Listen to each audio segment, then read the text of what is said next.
You read him. You can't watch TV without him. Here's Uncle Barky.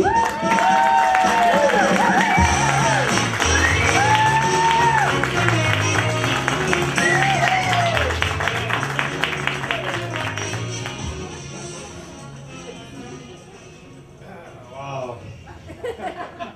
What a crowd, what a crowd. And, this is an improvement over the first show, and we really appreciate you all coming out on a crystal clear yet pretty cold day. Of course, nothing like it's going to be in the sainted Green Bay tomorrow night when the mighty Green Bay Packers advance to the Super Bowl.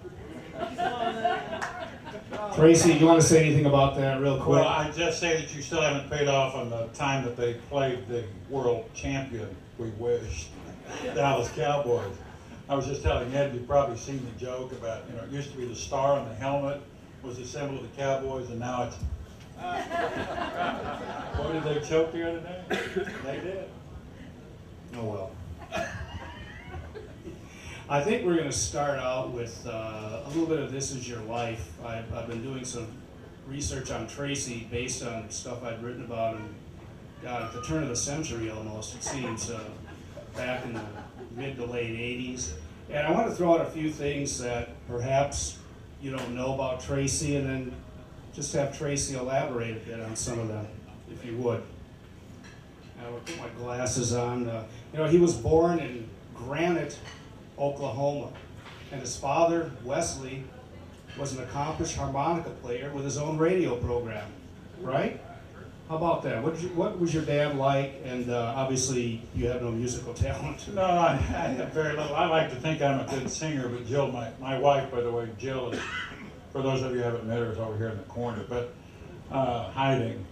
But she says I have no musical talent. My father was one of these people who, he never saw a stranger. I mean, he was one of these folks who just had one of the most gregarious personalities you'd ever hope to encounter. And so doing a radio program was not difficult for him. He actually made some records and that sort of thing back in those early days. But he was very accomplished. I even have a recording of him playing harmonica. You still have, what was the name of it? Did he have a band, or did he just play by himself? He did it, but I can't remember the name of it. I mean, it was obviously before, I wasn't around at the time that he was doing all these things as a young man. But he played all of those great harmonica tunes and did recordings, and for a long time actually did that. But later on, he went to work for Standard Oil and put his musical career behind him. Growing up in Granite, Oklahoma, although you moved, I think the family moved later, but... Yeah, actually we moved when I was still an infant, so I really don't remember Granite. We moved first to Amarillo, and then from Amarillo, we moved to Wichita, Kansas, and from Wichita we moved out west to California, where my father was working for Standard Oil. Okay. Now, early in your career, radio career, you were working in Wichita, Kansas, and the station manager insisted that you go by the name of Dick Tracy here, correct? How did that happen? True. Well, he was one of those old radio guys out of Chicago, and they were convinced that the only way you could ever have any kind of an on-air presence was if you had a name that everyone could easily recall. And so he didn't think that Rowlett would ever be remembered, and so he said, no, you're gonna be doing newscasts, let's go by, here it is, Dick Tracy. So I actually did a couple of newscasts with that name, and I finally couldn't stand it, and I went into him and I said, I really appreciate this opportunity, but I really can't do that. So we compromised and shortened my last name, and so in Wichita, Kansas, I was known as Tracy Row instead of Tracy Rowlett. And that was the compromise that we reached. But I did have to do a couple under Dick Tracy. And at the station, you both would be kind of a DJ and a news anchor combination? Yeah, I did. I don't know how many young people anymore go to the military. Both you and I did, but what happened was that I was, when I first got out of high school and I first went to college, I was just an average student. I played football for 1 year at a very small university, and then I dropped out and went into the Air Force. I was in the Air Force for 4 years, and when I got out of the Air Force, when I was in the Air Force, the first couple of years I was the editor of a base newspaper at Malmstrom Air Force Base in Montana. And then for the last year and a half or so, I was part of Armed Forces Radio and TV, and I was in Tripoli, Libya. In fact, I was there when Kennedy was assassinated. But then when I got out of the Air Force, I had decided instead of going into print, which had been my first love, that I would go into broadcasting, mostly because of the impact we had in that part of the world through the Kennedy assassination and that coverage. So I went back to Wichita State University, which is where I graduated, and went to work in any capacity I could get at the local radio station. And so I was doing both DJ work and news work to get through school.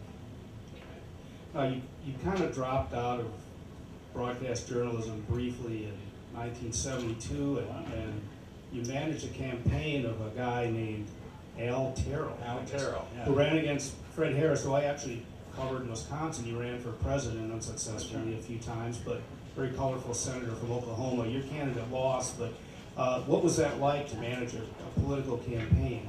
Well, I mean, it was I had been working for the Oklahoma News Network, which was an association of about 50 radio stations spread across Oklahoma, and I was covering the state capitol, and that's how I met the majority leader at the state senate, a guy named Al Terrell. And Al wanted, it was actually when Fred Harris stepped down to run for president, he resigned his Senate seat. He was probably a little too liberal for Oklahoma, and he had determined he couldn't win re-election, so he decided to run as a more or less populist president, a presidential candidate. So he did that, and about 11 people jumped in to replace him, and Al Terrell was one of those folks. So I helped run the campaign. There were other people who were involved, obviously. I was his press aide and traveled with him around the state. And it was a real eye-opening experience. I'm glad that I did it, because it gave me an opportunity to see some of the things that we in the media will do as we cover candidates and other people. And I saw some folks, albeit in Oklahoma, nevertheless play a little fast and loose with facts. And so when the campaign was over and we lost, we came in third among those 11 folks. And I got then back into television news. I had an entirely different attitude about it. Then you had that failed used car dealership. I'm just kidding. Okay, no, you didn't really do that. You got back into television, and you worked for a station in Oklahoma City. It was KWTV. You got a run-in with a station manager over an expose, I think, of a crooked car dealership.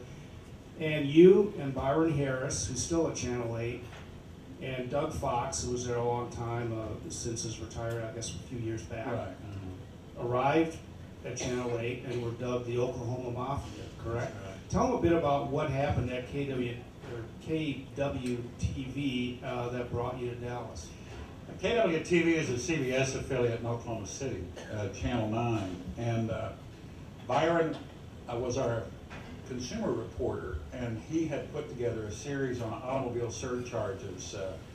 The automobile dealers in Oklahoma City had gotten together and had decided that they would charge everyone who came into the dealerships for such things as the rags they use, the little "My Name is Al" things that they had. They were doing all these things, and it was clear collusion. And Byron had put together, Byron has always been, in my opinion, a meticulous reporter, and he was in those earlier days as well, and worked very hard to put together a very compelling report on these automobile dealers. And he had, at each step of the way, being a good reporter, called the head of the Automobile Dealers Association and tried to get him to speak, tried to get him to talk about these charges against them, and the guy refused repeatedly. And other members of the association wouldn't talk either. So Byron, of course, went ahead and put the series together. The general manager at Channel 9 had called us in, and I was the managing editor, and then we had a news director and so forth. Anyway, they called us in, And the guy said, well, the head of the Automobile Dealers Association is a very dear friend of mine. So what we're going to do is we're going to bring these reports in, and we're going to let him see them, and he's going to be able to respond to these things, and we're not going to ask him any questions. Before it was all over with, 9 or 11 of us quit, and several of us, Byron, Doug, and I came here, and there were several other people who were behind the scenes who also came here. Lucy, I don't know if were you here when Max Page was? Yeah, okay, well, Max was one of them who came in. He was a photographer. Max later had a very distinguished career working with some national agencies. Anyway, what was really curious about all of this was that as this was happening in Oklahoma City, Marty Haig had been hired at Channel 8, and Marty had been assistant news director at WCBS in New York, and but had a lot of roots in this area. And Ward Huey hired him and brought him back to be the news director. Channel 8 in those days, people find this hard to believe, but Channel 8 was number 3, sometimes even number 4. Channel 11 was an independent that put together a little newscast in the middle of the movie, and they even beat Channel 8 from time to time. So they desperately wanted to improve their ratings, obviously. So they landed on Marty. Marty knew about what was happening through the CBS connections in Oklahoma City, and it had been a story in Quill and so forth. And so he started hiring us. He brought Doug and Byron and me in, and we tore up his newscast for him. He asked us to do that. And so then he hired us over a course of a summer in '74. First he hired me, then he hired Doug, and then he hired Byron within about 3 months of each other altogether. Had you ever anchored on camera in Oklahoma? Or? Yeah, and in Kansas. I actually had done weekend anchoring, and I had done insert segments, but certainly I hadn't been the day-to-day anchor. I had never done that before. And you were hired strictly as a reporter at WFAA initially, right? Ed, I recently looked at my first contract, and it actually says investigative reporter. That was my title, and that's why they hired me. And I was the first person in the market, first reporter in the market to get a contract, and that was through Marty and he knew what was coming in the business and his work in New York. So he started handing out contracts. So yeah, that was an investigative reporter, and I started here for $340 a week. Really? Yeah, really. And now you make twice as much. Oh, I do. Now, what happened next was one of those, as I heard the story, and as I think you told it to me once, they had a rather revolutionary method of research at Channel 8 at the time. It was a galvanic skin response test, otherwise known as a sweat test. And basically, people would watch an anchor or whatever on television, and if they responded favorably, I think they'd push the joy button, or they would perspire. Anyway, this supposedly was a very favorable response. And Tracy, much to the station's surprise, I would guess, tested off the charts. People sweated profusely. And in 1975, the summer of '75, he was teamed with Iola Johnson, who was the first African-American anchor in Dallas.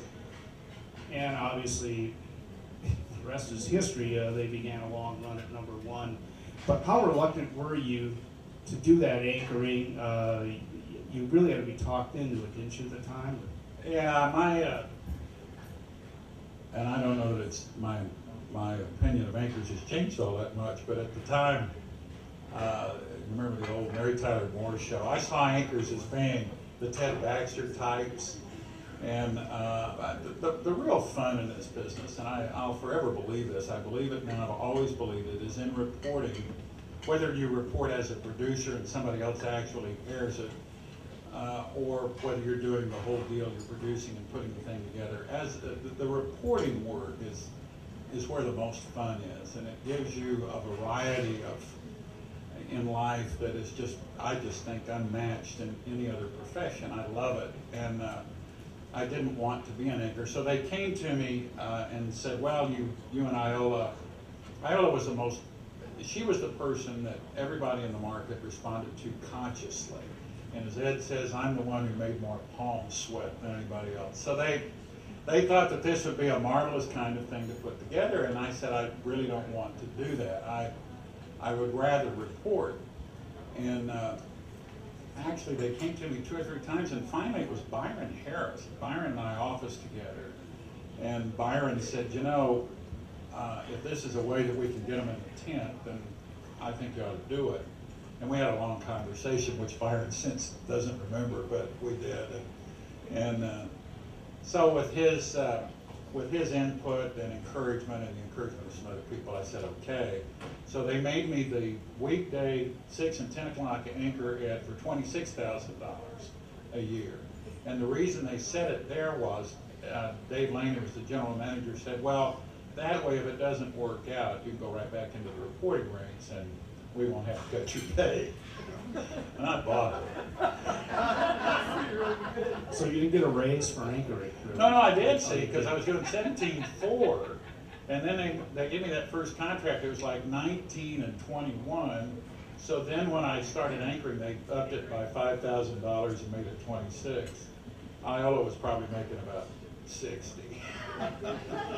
And she earned it. She deserved it. Well, I'm curious then, because you guys went to #1 pretty quickly. What was your second contract? Well, it's funny you should ask. The next thing they did call me in after the thing started to work and the bubble was starting to rise, and they raised me to $36,000, which was really quite a jump. And then the next contract I did was for like $42 and $50. So they were starting to move me up by that time. Which was, I didn't realize how much money television was worth, what these #1 ratings were really worth at the TV station. So I guess I could have, I never had an agent. I used a lawyer when I made the transition from 8 over to 11, but that's the only time I've had anybody represent me except myself. So you were kind of grossly underpaid for many years. For many years, and so I tried to make up for it at the end of my career.